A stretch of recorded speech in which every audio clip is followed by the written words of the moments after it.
Bonjour, bienvenue une fois de plus sur Autoform pour une nouvelle vidéo sur le logiciel AutoCAD. Cette nouvelle vidéo met en exergue la commande bloc.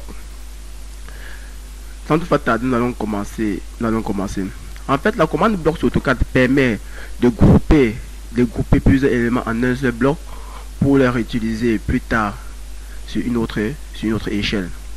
Donc, c'est ça la boîte d'outils bloc.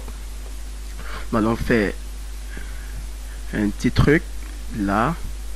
On fait là un carré là. Bon, un carré avec des distances 10 10 10 10 et on va fermer avec clore. Bon, voici un carré que nous avons généré avec substitution des lignes. Mais vous pouvez constater qu'une fois qu'on sélectionne une ligne, le carré ne peut pas se sélectionner entièrement. Donc, nous allons utiliser la commande bloc pour grouper ces carrés. Pour ce faire, on clique sur créer bloc. Là, créer bloc. Qu'est-ce qu'on fait? On entre le nom du bloc. Le nom du bloc à enregistrer. Carré. Ensuite, on spécifie le point d'insertion. Du bloc.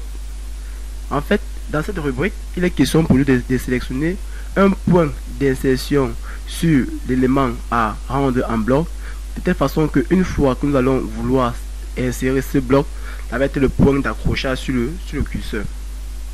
On va dire, on prend ce point. Vous allez voir que en prenant ce point, on a eu transfert des coordonnées X et Y sur ce petit tableau. Bon, sur cette rubrique, ici on va spécifier l'objet. Donc là c'est le choix d'objet. On clique là, on vient prendre les objets à rendre à bloc. Là, on tape entrée. Ici, là c'est le comportement du bloc. Déjà ici, convertir en bloc ou conserver. Convertir en bloc ou conserver. On va prendre convertir en bloc. Ça veut dire ça convertit en bloc et ça conserve. Et là, c'est le comportement du bloc. Mettre à l'échelle uniforme pendant l'insertion. On ne touche pas là. Autoriser la décomposition. Ici, si vous décochez autoriser la décomposition, une fois que le bloc va être converti, vous ne pouvez plus décomposer ce bloc. Par contre, si vous autorisez la décomposition, une fois que le bloc est converti, vous pouvez encore décomposer ce bloc pour avoir plusieurs éléments qui ont contribué à l'obtention du bloc. Voilà. Une fois terminé, on clique sur OK. Vous pouvez constater que le bloc vient d'être créé. Le bloc vient d'être créé. Comme vous pouvez le constater, le bloc vient d'être créé. C'est ça l'avantage. Maintenant, je vais faire une copie du bloc. Disons 2 ou 3, 4, 5. Donc 4 copies. 4 copies du bloc. Bon, je sélectionne ce bloc. Je pars sur décomposer. Je clique sur décomposer. Vous allez constater que le bloc a été décomposé. Ce bloc a été décomposé parce que nous avons quitté au préalable sur autorisation de la décomposition. Ok. Maintenant, nous allons passer à l'insertion de ce même bloc. On part sur insérer. Le bloc. On vient là. On passe sur plus d'options. Insérer le bloc. Voici le bloc à insérer. Dans ce bloc à insérer, nous avons le choix d'insérer le bloc avec les dimensions, avec les mêmes dimensions auxquelles il a été enregistré. Choix remodifier l'échelle du bloc, ce qui fait qu'au préalable nous avons enregistré un carré de 10 par 10. Je peux décider d'insérer un carré en ce moment, un carré de 12 par 15 ou un carré de 15 par 20, ça dépend maintenant de moi, ça dépend de ce que je veux, de ce que je veux. En fait, cette commande est plus utilisée lors des insertions des fenêtres.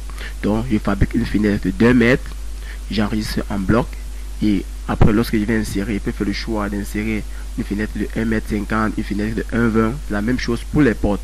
Donc ça fait un raccourci pour faciliter le travail. Lorsque nous voulons insérer les portes et les fenêtres, etc. et certaines meubles. Bon, là nous avons l'échelle en X, nous avons l'échelle en Y. Nous avons l'échelle en X, nous avons l'échelle en Y. Bon, maintenant, qu'est-ce qu'il faut faire pour augmenter l'échelle ou pour réduire l'échelle?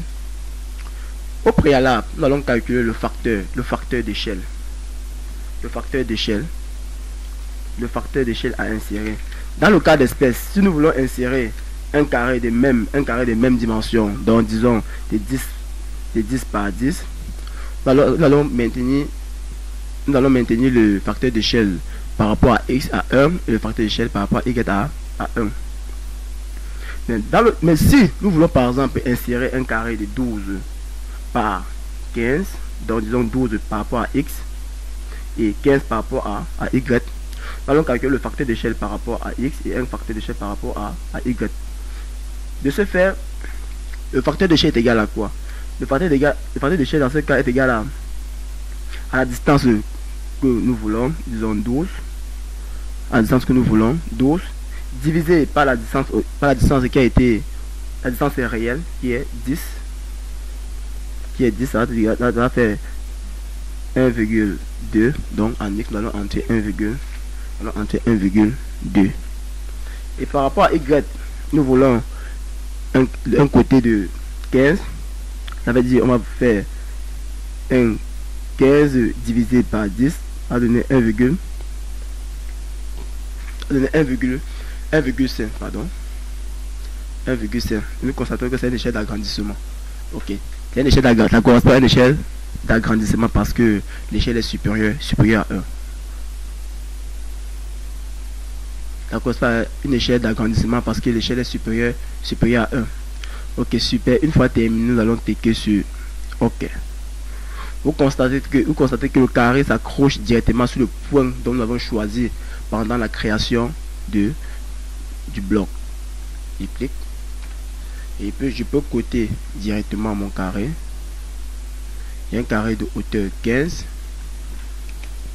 un carré de hauteur d'une hauteur de 15 et d'une largeur de 12. Ok, maintenant nous allons passer à l'édition d'un bloc. Pour éditer un bloc, nous allons double-cliquer sur le bloc à éditer. Nous allons double-cliquer sur le bloc à éditer. Nous allons cliquer sur choisir le bloc qui est carré à éditer. Nous allons cliquer sur OK. Cette fenêtre apparaît. Dans cette fenêtre, je peux décider de mettre, par exemple, je prends ma commande de ligne et mets une croix là. J'assure par exemple, je mets une croix là, et mets une autre croix là. Ok, une autre croix là. Je change ça, je mets ça par exemple en rouge, je mets fermer, enregistrer les modifications dans carré. Ok, vous constatez que mon bloc, vous constatez que tous mes blocs ont été modifiés automatiquement puisque ces blocs sont liés sur le nom du bloc carré. Ok, merci pour l'attention de cette vidéo et pour ceux qui ne sont pas abonnés, abonnez-vous pour mieux nous suivre dans nos vidéos et merci, à plus.